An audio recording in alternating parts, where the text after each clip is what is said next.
All right, Russ, I wasn't present for this roundtable. I hate that I missed it. Catch me up. What did I miss? Well, today's podcast is about I have an active income problem. And to be honest, Joey, I feel like I got an active spending problem that I need to talk about with you. This is like a coaching moment. Do you really want to go there, Russ? We can't afford to be derailed. Let's stick to what's the active income problem? Taxes are killing me. Please just stay on point. Just this one. Can you give me a private coaching session later? I'm going to need some help here. I'll put it in my calendar. I'm looking at my summer, and by the way, I'm going to be missing a lot of these too because I'm going to be traveling a bunch this summer. There's a lot of fun destinations in the summer plans, and yeah, I'm going to need some active income, passive income, and everything else to help pay for all those expenses. All right. So you want the Cliff Note versions of what we talked about? Hit me up. All right. Well, one, I have an active income problem that to some people may initially go, oh, well, like I don't make enough money. No, that's not what the podcast is about. It's actually regarding taxes. An active income problem, meaning that when we're looking at the cash flow quadrant, right, you've got the E quadrant, the S quadrant, those I would say are active income, right? You're actively having to work to trade time for money. As we say, the E's trade time for money. The S's trade lots of time for money. Right? Exactly. So when you think about it like that, so if you are highly paid, whether you're a professional or work for someone else, you are trying to find ways to reduce your taxable income, and it's really hard when you're on the left side. So this podcast talks about different strategies that we've observed and watched and are doing personally to help us reduce our active income. Oh, perfect. Yeah, I know people in our passive income mastermind have been sharing questions about this. So I'm hoping to get a lot out of this episode. And I'm sure you are too as you're listening. Russ, let's not hold any more back. Let's just get straight up to the table and let's belly up.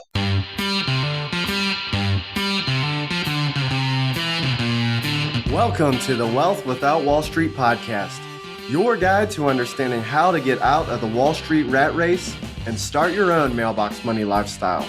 Now, don't let these handsome Southern draws fool you. These financial minds are teaching our country to enhance savings, increase cash flow, and create passive income, all without the help of Wall Street. Are you ready to break through? Now here are your hosts, Russ Morgan and Joey Murray. Welcome into the Financial Freedom Roundtable, where each week we break down complex financial topics so that you can more easily understand them and, more importantly, take action on your path to becoming financially free. If this is your first time joining us, welcome. Grateful to have you in the room. I'm Russ Morgan. They call me the idea guy, mostly because lack of follow-through guy didn't sound so cool to me. But enough about me. Let me introduce you to the best coaches in the nation. To my left, the man I like to refer to as the true financial Sherlock Holmes of our day. No problem too difficult to solve. If I would have only known him earlier, I would have been so much richer, says everybody. Mr. Downtown Ernie Brown, say hello, Ern. Hello. Man, what an opportunity. What an important conversation today. So, Ern, the question is today, or the statement is, I have an active income problem, right? Taxes are killing me. What should I do? Yeah. Who isn't saying this? Well, I think there's some, right? There's some out there that are like, what are you talking about? I pay zero in taxes. Now, there's two groups of those people. There's ones that live on the side of the road in tent cities. And there's others who live in amazing, sprawling penthouses overlooking some of the finest cities in the world. Yes, there's those who live because of taxes, and then there's those who truly pay no taxes. Right. So we need to figure out what that looks like. But before I want you to dive into that, let me get around to the retiree of the group, the guy who, a lot of times retirees are living off taxes. They're living because of taxes, Social Security. But Mark has not reached that age, even though he's reached the ability not to have to go to work unless he wants to. Mr. Catch Me If You Can, when he's not killing bears with his bare hands or spear diving for tuna. He's right here dropping gold nuggets, the one and only Mark Haraguchi. Welcome, Mark. Good day, everybody. Oh, this is so poignant right now. I mean, obviously tax season is wrapping up, or if you're like me, you filed an extension. And hopefully you're not like me, because I wrote the single largest check to the IRS because I just got throttled last year for this exact thing. Active income problem, taxes killing me. It's time to get strategic and employ some good foundation to legally maneuver out of that that just slaughterhouse that I got put in. Shame on you, man. Shame on you for getting slaughtered, right? Like, I mean, Exactly. I love the statement when some of the most wealthy people in the world are asked the question, why do you pay so little in taxes? And their response is, because I didn't owe them. Right. And now this podcast is not going to be tax advice, because I don't know about you guys, but I never sat for the CPA exam. I actually never made it out of intermediate accounting. I went through the first session. I skimmed through, got a D, and they were like, you want to come back for part 2? And I was like, I do not want to do that. Accounting is not in my wheelhouse. Details, shockingly, is not something that I excel at. So I bowed out of that world. So if it's okay, again, right hands up, everybody. I promise not to give tax advice. I promise. Tax advice. If you accept this as tax advice, it's on you. Yeah. You're bad. Right? Like, that's on you. Like, you should See not, the risk. yeah, you should not do that.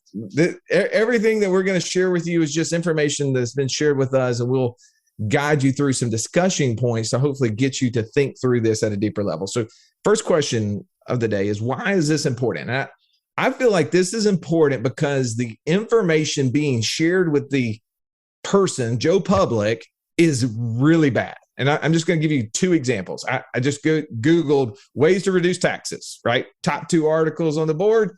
Boom, money. Number 1, contribute to a retirement account. Number 2, open a health saving account. Number 3, check for flexible spending accounts at work. Okay, now I'll move down to the next little icon and click CNBC. What do they say? Enroll in an employee stock purchasing program, which I feel like is interesting, by the way, because you go and read about this. You're like, oh, I didn't know that I could reduce my taxes by purchasing stock if I work for a Fortune 500 company or publicly traded company. No, you can't actually reduce your taxes by buying the stock. But if you hold it to some future date, then you can sell that stock with after-tax dollars for capital gains instead of ordinary income. It's like, that's not new. I don't know about you guys. I didn't realize that was a new idea, but CNBC thought it was the number 1 on the board. Shockingly, number 2, enroll in a 401k, then health savings account, deduct your student loan interest, and then sell those losing stocks that you bought. That's their idea. So here's the information that's being shared right now on the World Wide Web. And I feel like this is super important because people are being taught bad things. Do you guys agree? I think they're definitely being herded in a direction. Well, all the top things have nothing to do with paying less in taxes. Yeah. It's a postponement. All those things are a postponement of taxes. Yeah. I mean, I will say this, looking at the list, the only thing that I see on the list that could potentially be smart, right? Like, I never participated in this because, to be honest, I never knew how much money I was going to spend in healthcare issues. I don't know if you actually know how much you're going to ever spend in healthcare issues. I've created a different strategy based upon advice I've been given, but the health savings account, right? Like, that's one that, hey, if you put money in that account and you can use it on qualified expenses, whatever that said expense may be, that's qualified, then there's dollars that you're going to spend anyway that you avoided having to pay tax on before you spend them. That could be a strategy, but the problem with that is, what happens if I don't spend those dollars? What happens is if I take great advice and I actually exercise, I maintain my immune system, I do things that potentially could reduce my need for that. Well, how much money should I put in there? So if I'm looking at that, I'm the ultimate optimist. I'm not going to get sick. I'm not going to have issues. I'm going to put very little money in it. So did I really save taxes? Probably not, because I didn't have much in it. What do you say about that, Aaron? Well, my thing about that is, what's the opportunity cost of setting that aside? What if an opportunity comes along and that's not easily accessible? You're going to take the tax hit and then go take advantage of the opportunity? Good point. Right? Man, the whole opportunity cost thing always comes back and gets you, doesn't it? Yeah, to me, it's not about the taxes. It's about the opportunity cost or the lack thereof. Well, why is this important right now? That's the second question I want to ask you guys, because I know it's important because there's poor information out there, but why are we speaking on this subject matter right now, do you think? I think it goes to foundational planning, right? How you see the world today, how you're working and living within it. If you are okay with that, hey, awesome, great, super happy for you. Go ahead and keep on trucking. But if you feel like maybe some of your resource that you're working for, like I took a look at some of the things I did last year, and essentially one of my quote economic activities was basically a flow through for the government. They took everything I made and said, thank you very much. And then walked out. I'm like, wow. So I did all that work last year and they just took it. Are you at liberty to share with us what that means? What kind of activity was that? That was some of my independent self-employment things that I did. And essentially at the end of the 12 months, I looked at everything that I made, and pretty much the government took it all because of the other activities that I had going on as well as that one. So this always seems like a really dry topic. Oh, wow. Tax planning, tax strategy. Oh, my goodness. But if you think about it, an airplane that takes off in LA and is flying to New York City, a very small course correction at the start of their flight, maybe a 1 degree heading change. As time marches on, the divergence of that flight path gets bigger and bigger and bigger. And it was a very small shift in what that flight did at the very beginning. But by the end of the flight, they're landing in Boston as opposed to New York City. So what initially seems like a very small thing, but if we can make these very small pivots today, maybe some proper, getting in touch with people that are qualified in this arena, having them look at what's happening in your world. Hey, is there a separate structure I could be setting up for maybe my businesses? Did I set them? And I'll full disclosure for everybody on the call right now. I set my businesses up the wrong way. I am totally happy to admit that, so that hopefully you guys don't have to make a 6-figure mistake like I just did. Well, I want to come back to that if it's okay, because I would love to know what you thought was the wrong way and potentially get what advice you were given after the fact to say this is how it could have been done better. You willing to do that in a second? Sure. Okay, Ernie, why is this topic important now? Well, the topic is I have an active income problem. Do you want to have that problem in 5 more years? You want to have that problem in 10 more years? What are we doing about that today? And can the pain point of taxation motivate us to be moving forward? So I think, yes, taxes is pain today. Mark, I want to join the seat with you. Man, when I have to get out the checkbook and write something to the treasury, oh man, I don't like that. And I had to do that a few times. We're wrapping up tax season now. It's tough. So I'm with you there. It's motivation. I want to keep growing forward to get myself in a position where if I'm flying from LA to New York and there's just a little bit of a headwind, that is exhausting. How can I reduce that headwind as much as possible to make the trip that much more enjoyable, that much more efficient? And it's ultimately, I think this is motivation to create a lifestyle where your income isn't active. That's why I think this is important. Well, it's interesting you guys talking about writing those checks. I hesitated writing that check so much that I didn't even want to write my name on it. Here's what I meant. I was leaving last Friday to go play golf with our brother Joey, right? And I knew I had to drop off a check at my accountant's office so they could get it certified, stamped on April 15th. And I gave my wife, I said, would you do me a humongous favor? Would you drive this to the accountant's office for me and drop it off? And she did. Love her. Thank you for jumping in there and helping out. The problem is I get this email back from the accountant about an hour after the fact. Hey, you never signed your check. Like, oh, are you serious? So I didn't even want to write my name on the check. That's how bad I hated it. But I also think another issue speaking of why is this important right now, is that we're experiencing a different form of taxation, right? Most of us think taxation only comes in the form of income taxes, but there's also taxation coming from inflation, right? The price of goods have gotten more expensive because not Ukraine, right? That's where we want to blame it. Oh, inflation is on this whole war happening with Russia invading Ukraine. No, inflation, the definition of inflation is the increase in money supply. Well, when did our government start increasing the money supply? 1970. Early 80s, a long time ago. They've been jacking up the money supply heavily over the last 10 to 12 years. So inflation, what we're experiencing, is really a result of what they've been trying to keep covered underneath things for the last 10 to 12 years, and now it's rearing its head. So I think it's important that we've got to find ways to offset that additional tax, right? That I don't think we can. I mean, that's hard, right? We can't tell the people that we're doing business with to reduce the cost of goods, right? Like we're subject to what they're telling us the prices are in most situations.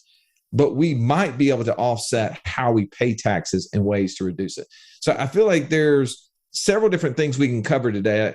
A big point I want to get you guys' opinion on, we've talked about this before, but not everybody has heard about the 4 ways that people actually pay taxes, right? So there's 4 ways people pay taxes, and I want to kind of break those down. And then I want to talk about, are there ways, legal ways, that the 3 of us or others that we know of have been given advice by qualified tax professionals, and we've seen them be able to reduce their taxes accordingly. Okay, so that if we can accomplish those 2 big points, maybe we can get in some other stuff. But I love to have 3 points usually, but I think those are 2 big meaty topics. And given the fact that I don't have any governors with JD and Joey here today, who knows how long I'll talk on these subject matters. So keep me in check. So there's 4 ways people pay taxes. Mark, what's the first way that people pay taxes? What quadrant did they pay them from? Employees. Right? What typically, what's the highest rate the typical employee would pay taxes at? Oh, I don't know, but painful would be the rate. It's roughly 40%, right? Like, again, depending on different state tax and other things, can be higher, but if it's okay, we'll round and say 40%. What's the second way, Ern, that people can pay taxes? It says a self-employed person. Self-employed person, right? At what rate does a self-employed person typically pay taxes in the highest bracket? Well, it can look very similar to the employee. And even more so, because with self-employment taxes, they actually can end up paying closer to 60%. So you got an employee, right? We graduate from college, we go get a great job. We do really well. We run up the corporate ladder. Congratulations. You not only get to work 40 to 60 hours a week, but in addition to that, you end up paying 40% of that income off to the government.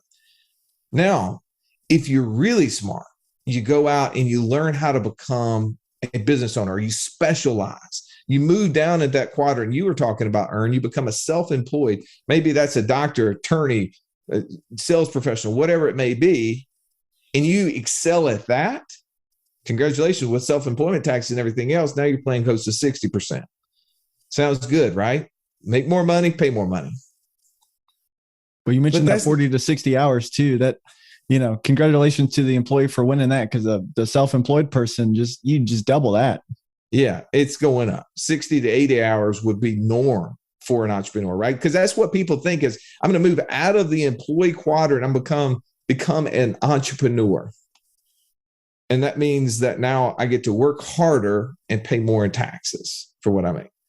But the good news is that's not the only 2 ways that we can pay taxes. What's the third way in which someone can pay taxes, Mark? You can be a business owner. Right? You can become a bigger entrepreneur, right? You can take that little idea that you had and make it a big idea. At what rate can business owners, do you know what the corporate tax rates are right now, roughly? No, but I know it's normally a topic of discussion that people get angry about it. So roughly right now we're at 21%, I think is where C Corps are paying taxes at. So let's just, if it's rounding purposes, we're going to say 20%.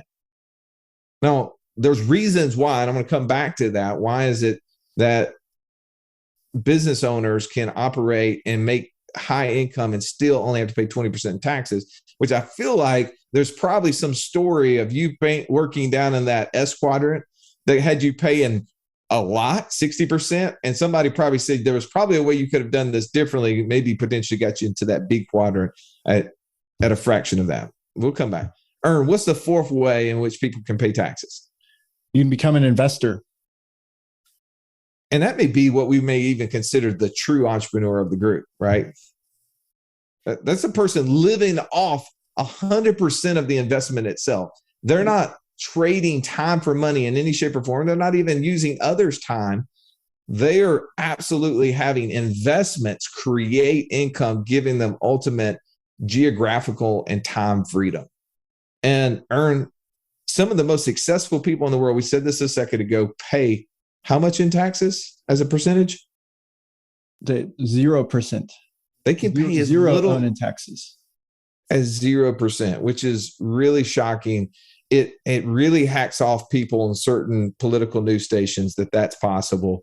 And the problem is that they've been employees their whole life and they've paid 40%, and they think, why in the world can someone else pay 0? Right? And so I want to kind of break down some of these different things, because when we don't understand why people can reduce their tax liability by being in just one of those different 4 quadrants. And if you haven't read the book, The Cashflow Quadrant by Robert Kiyosaki, great read. One of his advisors, Tom Wheelwright, has written Tax-Free Wealth. He's got a podcast called Wealthability. A lot of the information we're sharing, we've just learned over years of consuming this information, as well as doing lots of our own homework. So this isn't new to us nor original to us, but we'll share some of it. So when you think through ways that people can reduce their tax liability, why is it, Mark, do you think that business owners and or investors are able to pay less in taxes? What are some of those things that give them the ability? There's an incentive structure. Okay, if you were to take a look at the IRS code, right, the tax code that's out there, since we're doing such a great job of rounding, if we said it was 3,000 pages of total tax code, well, really only like the first 100 pages, the very, very small portion of the tax code is actually designed to talk about how and what you must pay taxes on. The rest of the tax code is designed as an incentive type structure. And this is how some people view it. An incentive structure for the government to incentivize people to go out and do things that the government doesn't want to do and frankly probably shouldn't be doing. So there's a lot of things in there like creating housing, oil and gas, green, clean energy. There's a lot of things that need to be done for our society to survive and thrive. And the government can't do it all. And so what they do is they provide an incentive structure for individuals, entrepreneurs, to go out and do those things. And for that benefit to society, they are given a, quote, tax break on certain items. I just read this comment. It was so drawing joy. I wanted to share it. I realized that my time is not really mine. It's my company's.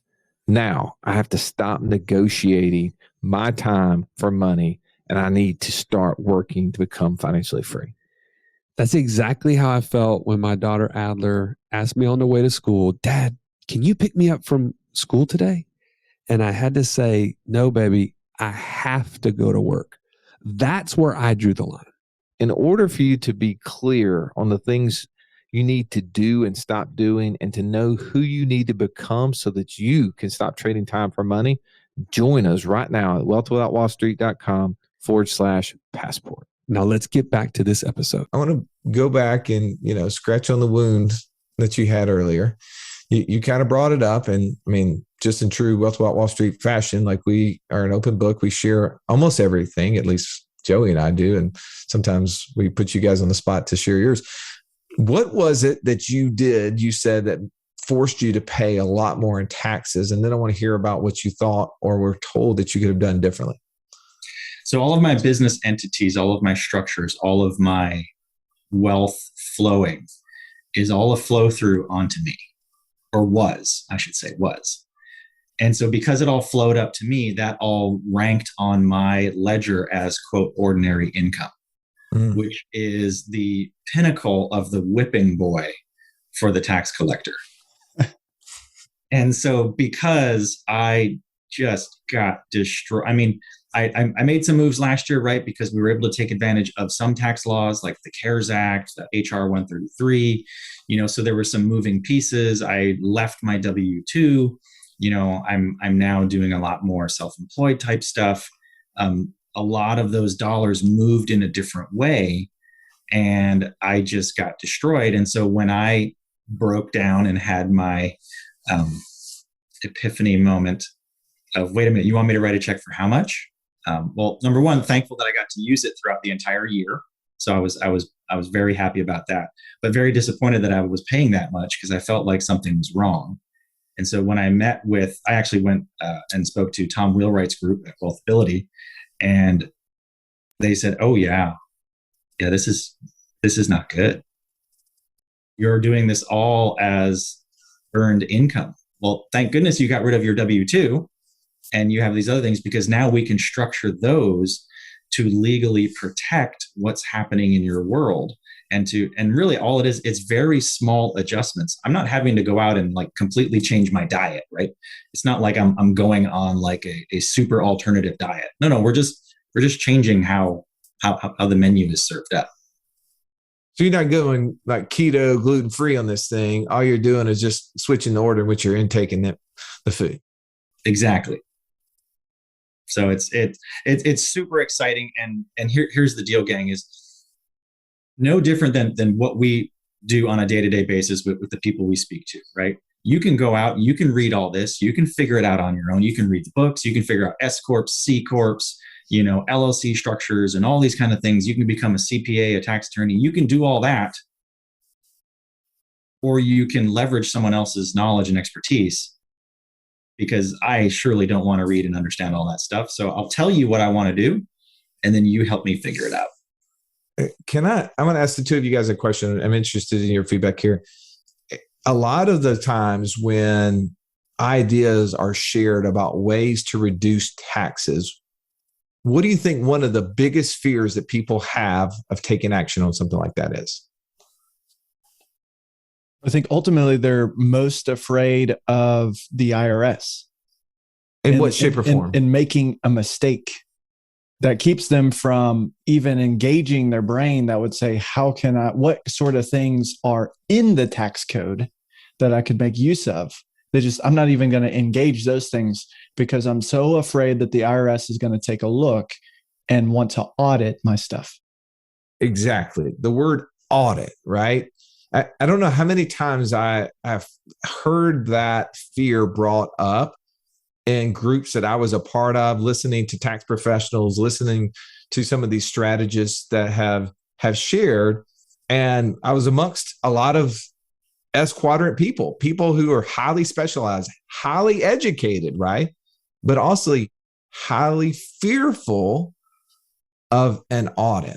And I once heard it said, I think it was Tom Wheelwright actually that mentioned this, that the people on the right side of that quadrant, the business owners and the investors, actually welcome audits. They expect an audit. They even consider an audit like a financial checkup. Well, not only that, they would hire internal teams of people to work, or companies to come and help do audits for them. Yes. They're considering that as a way to help them assess the things that they're doing, right? And if you think about that, like if you do this from a health perspective, you go and get physicals on a regular basis. If you're taking, my wife and I just got finished doing labs. We have labs works done like every 4 to 5 months, just to test different things at a cellular level to see if the adjustments, some of the dietary, some of the health things we're doing are making improvements, right? Well, now I don't like going there and letting them draw blood, right? That's not a great, I don't put that in the top 10 of my day.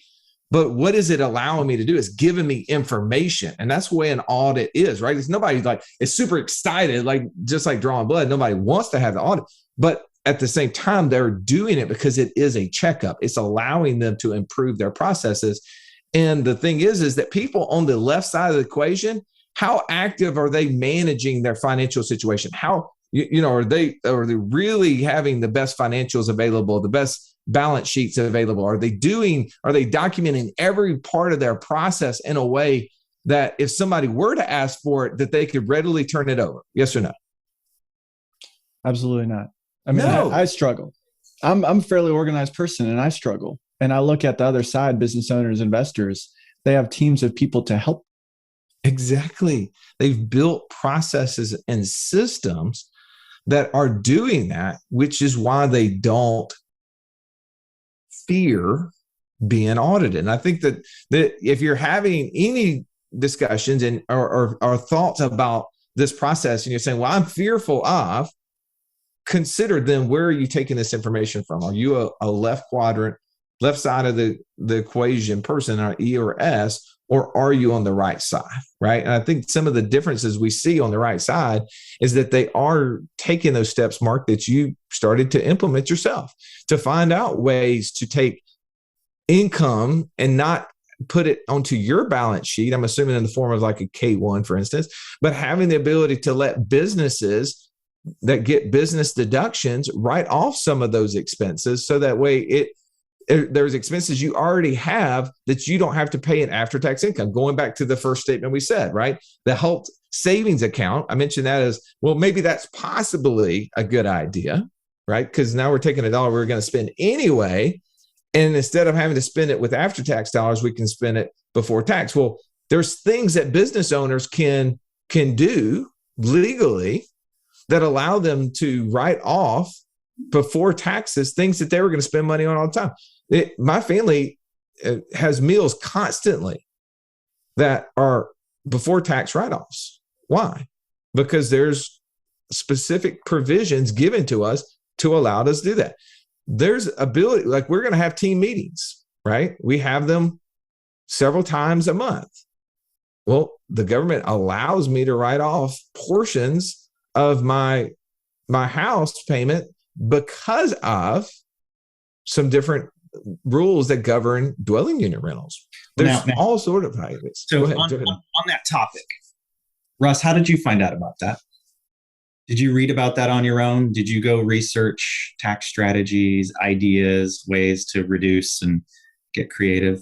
I'm sure it was the next point on that CNBC article, Russ, that you looked up. Yeah, I only got through the top 6. I'm sure it was down there. I'm sure it was number 9 or 10 on the list, right? Ways to do that. The answer is no, but sorta, right? Like to your point. Go ahead. Right. So if, again, you can go out and try and figure all this out on your own, or you can take a fast pass and you can skip to the head of the line and enlist a team to help you. Okay. And so really you think about it, if you're worried about an audit, well, a lot of these people aren't worried about audits because they've enlisted a team, and the team has gone and set up a plan, an implementation structure, follow through and support. And they're going to be the ones that are battling on your behalf. And really they did the work, right? So they've got all the documents. They know how the things went through. As long as you bring the information to them, it's going to be okay. And so I go back to the idea of, well, if you're really worried about an audit and you're like, well, I just don't even want to try that because of the risk. Well, think about the risk you endure every day. But how do you get through it? You mitigate it, all right? If you want to travel, if you're like me, it's wintertime, it's snowing, it's freezing, you want to go somewhere warm, but it's snowing and it's freezing. And that's kind of risky for the airplane, right? But you're entrusting skilled professionals to properly prepare the airplane, load the airplane, de-ice the plane, take off, get you to destination and do it. I mean, you're not going to go get a pilot's license yourself and then try and challenge that on your own, more than likely. So what I'm getting at here is, don't feel like you've got to do this on your own. Feel free to enlist the services of people who are more knowledgeable and study in that field. And then you can use your time to go somewhere else and create some income that will then allow you to be free. Well, and this is not a perfect analogy. All of them tend to be flawed, right? But what you just said made me think of something. I was talking to a guy, and he was saying that we own a property and a hunting license in Canada, Saskatchewan. That's a hard word to say for me. And there's nobody up there. Like, I mean, literally nobody. You can go miles and never see anything. But what you'll find in some of that northern area is that you'll see a pocket of like 4 to 6 homes. Ern, what do you think you find in the middle of those 4 to 6 homes? Have you heard this before? I have not. I have no idea. I've never been to Canada. A church. There's actually, they will say that for almost all these little areas, you'll see these 4 to 5 pockets of home, and without fail, there'll be a church in the middle of it. Now, to your point, Mark, you started talking about cold and ice and risk, right? Well, for those people who are going to be a part of a church in that part of the country, if they had to drive a mile, much less 5 or 10 miles, 20 miles, like some of us do to go to church in the South or wherever we live, that could be super dangerous in the winter months, right? When there's maybe one hour of daylight, when there's snow feet deep, right? So what have they done? They brought it into their community. Well, I think that would, just the analogy I'm making here is that sometimes we have kept people like this, tax professionals and people who could help us at an arm's length, have kept them out of our circles, right? Because out of fear of not wanting to have to go through the process of learning or trying to, what is it going to require of me, right? Like some people don't go to the doctor because like, man, I don't really want to know what's really wrong with me. So we keep an arm's length approach as compared to bringing these people into our circle, creating a community. So now there is potentially safety in the fact that there's not far to go whenever we want to engage in whatever that thing is. Does that make sense? Absolutely. I think one thing, as I was thinking about this topic, and just over the last several years, putting this puzzle together, which is really what it is, a team of people in our own organization, people that are working with us. What this is about is an attitude of growth and education. And as I look at the right side of the cash flow quadrant, where those great tax benefits exist, especially for the investor, it's investing in growth. What's the ultimate way to reduce your tax liability is to be growing, not only in your knowledge, not only in your team of professionals around you, but also in your wealth. If you're growing a business, there's expenses. Russ, you mentioned a few. You guys are going to eat. You're going to eat in the business, or you're going to eat in the home. How can you make a way that those things that you're doing can qualify as business deductions? There's those things, but there's also opportunities. And this is what the investor does, is growing wealth, investing in other businesses or in other assets that create inherent tax benefits in of themselves. And so just example, we look at, I feel like the news is full of Elon Musk and Will Smith right now. It's like, oh, and Johnny Depp. I have no idea what's going on there, but that's just the things that I see. Elon Musk is the one that I'm, sort of interested in. That's what he's done. He's sold a bunch of stock options. He's positioned himself in a place of liquidity. Now he's making a move in Twitter. And I don't know any of the details. That's just what I see. I see an investor at work, and people are hating the fact that of how little taxes he pays, but he's just playing the game. He's growing his wealth, and he's existing on the right side of that quadrant. He's in a position of growth. Well, you see that the government has incentivized people who will create jobs, people who will create housing, people who will help protect or conserve the climate, right? And we see people who are, investing in things that capture carbon, for instance, and are able to do creative things with that give the ability for them to write off large amounts of their ordinary income tax. We see people who are willing to conserve land and prevent it from ever being built on again. And governments are saying, sure, we'll give you large amounts of credits to write off against your ordinary income. We see all of these different areas in which people are finding, investors are finding ways to use what the government says we want to reward.